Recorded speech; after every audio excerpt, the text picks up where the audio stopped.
नमो नमः students, welcome back BBBN online class. बच्चों, हम क्या पढ़ रहे थे? कारक, है ना। कारक पढ़े थे ना। तो आपको ये याद करना है बालय बालौ बालाः बालम बालौ बालान। बालक शब्द का कर लीजिए या बालय का एक ही बात है। बालय का अर्थ भी क्या होता है? बालक होता है।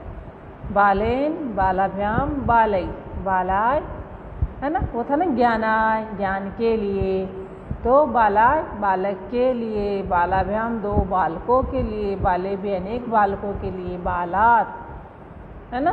बालात एक बालक से, वो उसमें दिया था ना वो क्वेश्चन,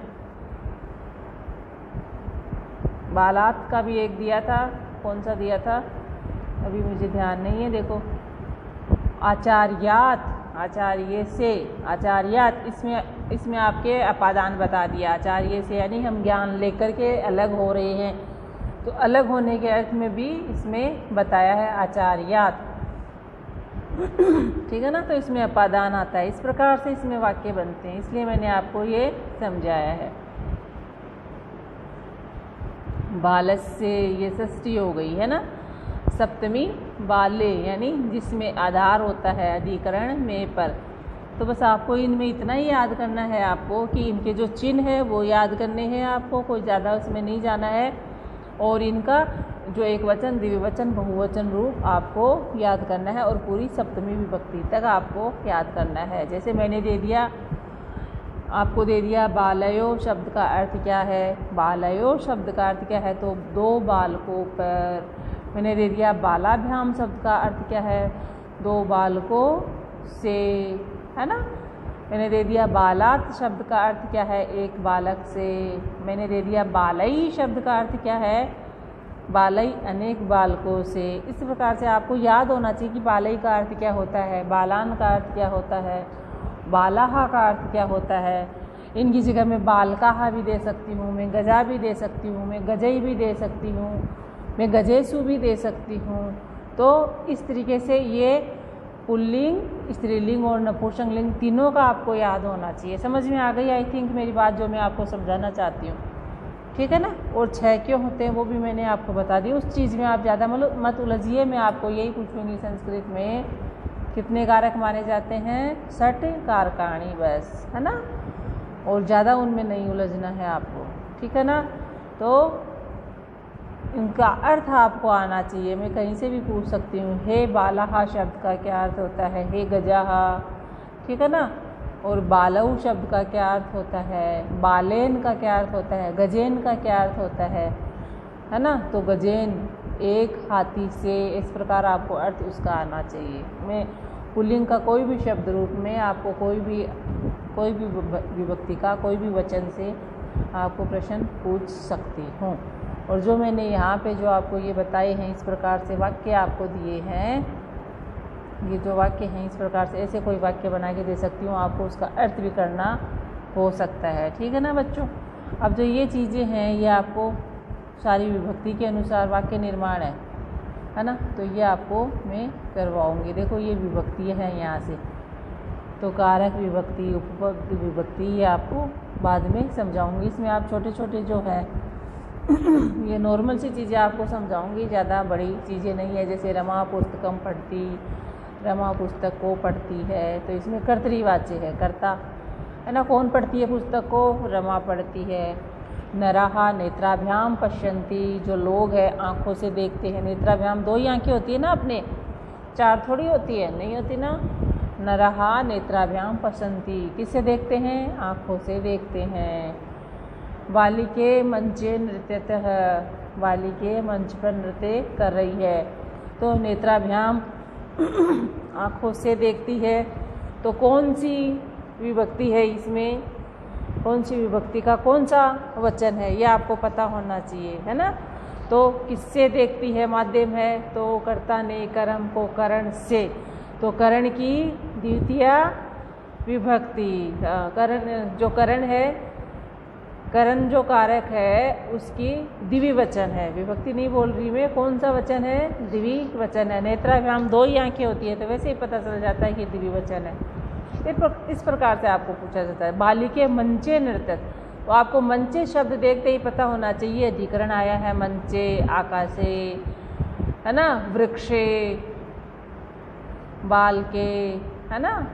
इस प्रकार मंचे, मंचे यानी मंच पर नृत्य कर रही है बालिके, 2 बालिकाएं मंच पर नृत्य कर रही है। त्वम कुत्र गच्छसि, तुम कहाँ जा रहे हो।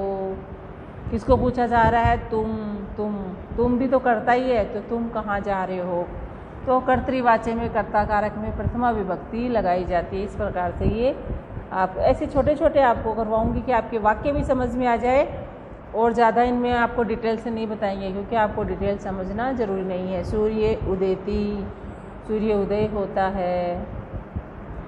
खगाः आकाशे उड्यन्ति, पक्षी आकाश में उड़ रहे हैं या उड़ते हैं। तो पक्षियों का आधार क्या हुआ, आकाश हुआ, आकाश से, है ना, अधिकरण हो गया ना में पर। इस प्रकार आपको इनका नॉलेज होना चाहिए कि कौन सा चिन्ह यहाँ आया है।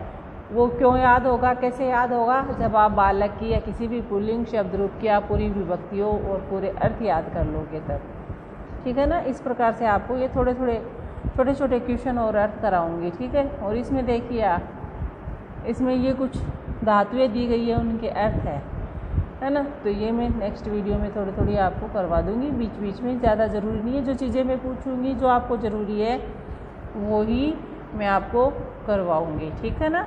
ओके,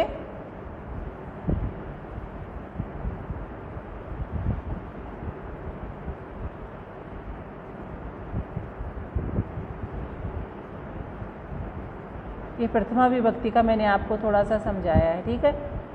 इसमें ये उपपद विभक्ति को आपको नहीं देखना है, इतना नहीं सोचना है,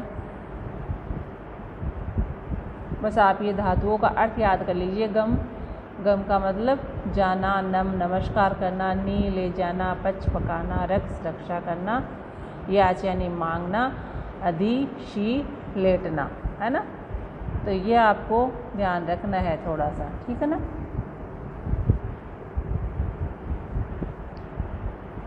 विभक्ति जो आपको बताई है क्रियापद को ध्यान में रख के लगाई जाती है, लेकिन उपपद विभक्ति क्या होती है, किसी विशेष पद के साथ में जब सामान्य जो लगाई जाती है उसको हम उपपद विभक्ति बोलते हैं। जैसे ये परितः ऐसे शब्द है ना, इन शब्दों के साथ में लगाई जाती है ना। ये जो कुछ विशेष धातुएं हैं, गम की है, अधि की है, याच की है, इनकी है, तो उनमें उपपद विभक्ति लगती है, ठीक है ना। तो इनमें आपको ये चीज़ें मैं नहीं पूछूंगी, ये आपके नहीं है काम की, ठीक है।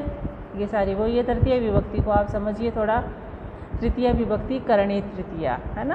करणे इसमें कर्तृवाच्य है, कर्तृवाच्य में करण कारक में तृतीय विभक्ति लगती है। जैसे राम है रावणम बाणेन अमार्यत, राम ने रावण को बाणों से मारा, तो उसका साधन क्या था, माध्यम क्या था, बाण। तो किससे मारा, बाणेन। मैं किससे लिखती हूँ, कलम से, तो कलमेन, है ना। तो मेरा माध्यम का क्या हुआ, लिखने का, कलम हुआ। तो आप अगर चाहते हो तो मैं ड्राइंग चित्र के माध्यम से भी आपको ये समझा सकती हूँ मैं, ठीक है ना।